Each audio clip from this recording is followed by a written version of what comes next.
भूमनपुर नामक एक गांव में राजू नामक एक धोबी और उसकी बेटी रेखा रहते थे। हर रोज वो दोनों गांव के लोगों के कपड़े को धोने नदी के किनारे जाते थे। वहाँ वो कपड़े धो के सुखाते थे और तब सूखे हुए कपड़ों को उनके घर ले जाते थे। राजू उन कपड़ों को इस्त्री करता था और रेखा इस्त्री किए हुए कपड़ों को तय करती थी। तब जिनको जो कपड़े लौटाना है उन्हें अलग अलग जमा करती थी। ऐसे हर दिन वो मेहनत करके पैसे कमाते थे और ऐसे ही कुछ दिन बीत जाते हैं। एक दिन नदी के किनारे जब राजू अपनी बेटी के साथ कपड़े धो रहा था, तब एक भूत उन्हें देखना शुरू करती है।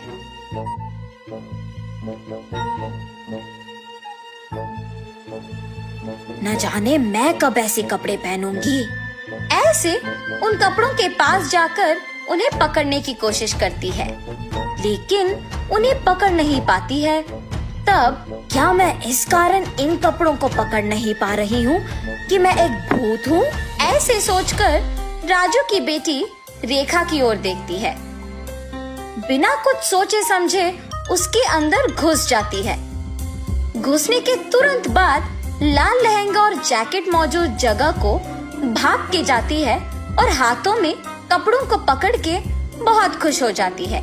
बेटी को ऐसे अजीब तरह से पेश आते देख राजू कहता है, हाँ क्या हुआ तुम्हें रेखा?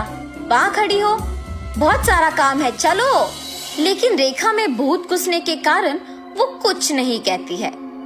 तब राजू उसके पास जाता है। रेखा गुस्से से अपने पिता की ओर बड़ी आंखों से और लंबी नाखून के साथ देखती है। उसे ऐसे देख उसके पिता डर जाते हैं। पापा, मुझे ये अच्छा लगा है और मैं यही पहनूंगी, ऐसे कह के वहाँ से चली जाती है। रेखा को ऐसे देख उसके पिता डर डर के घर धीरे से सारे कपड़े लेके पहुँचते हैं। तब तक रेखा वहाँ उसको जो कपड़े पसंद आए वो सारे पहन के तैयार होती है।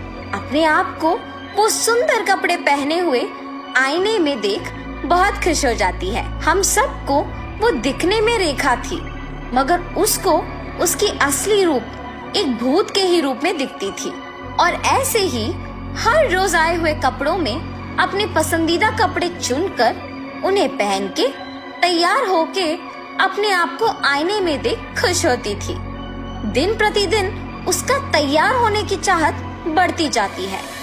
राक्षस की तरह अपनी बेटी का व्यवहार देख राजू परेशान होता था, मगर अपनी बेटी की सच्चाई को किसी से कह भी नहीं पाता था, और अगर कहा भी तो वो ये सोच के डर जाता था कि उसका नतीजा क्या होगा।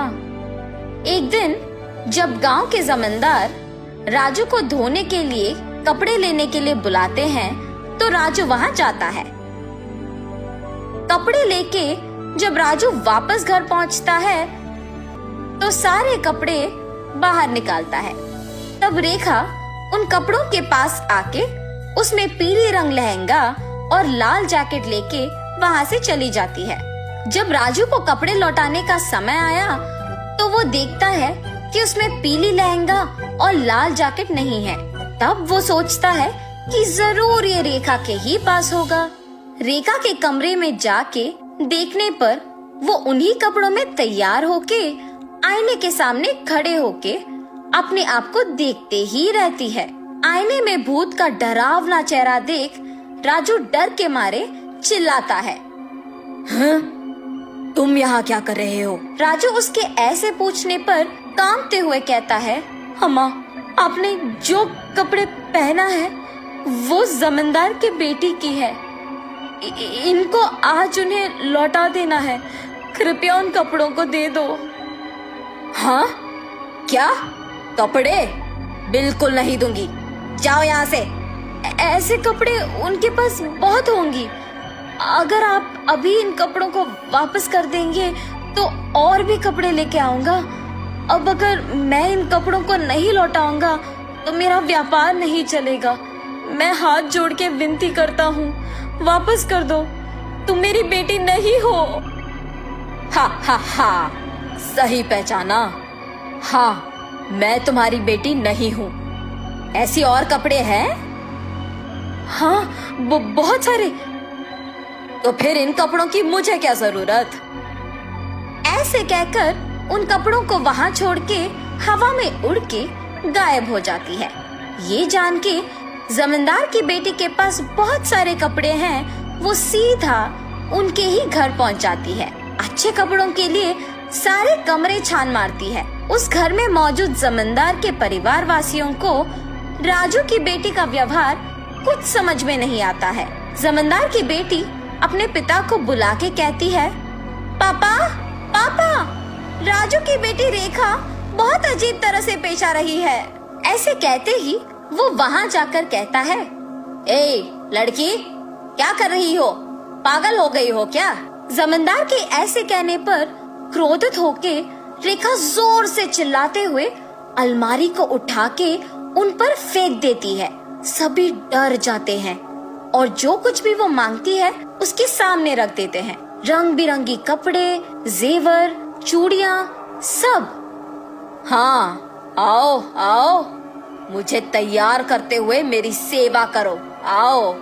सभी डर के मारे उसके आदेश का पालन करते हैं। उसे तैयार करके उसके सामने ही एक बड़ा आईना भी रखते हैं और सभी उसके पास नीचे बैठ जाते हैं। तभी उसके पिता राजू कपड़ों के साथ जमींदार के घर पहुंचता है। राजू को देख जमींदार गुस्सा होके उस पे चिल्लाने लगता है। वो देख रेखा उसकी शक्तियों का उपयोग करके जमींदार को नीचे गिराती है। क्रोध में पागल होकर सारा सामान जोर जोर से नीचे गिराती रहती है। वहाँ मौजूद सभी को एकदम डरा देती है। एक स्वामी जी ये सब नहीं देख पाते हैं और जमींदार के घर पहुँच जाते हैं। सीधा रेखा के पास जाकर उस पे गंगा जल डालते हैं। कुछ मंत्रों का प्रयोग करके रेखा से उस भूत को बाहर लाके उसे एक बोतल में बंद कर देते हैं। भगवान के रूप में आकर आपने मेरी बेटी को बचाया।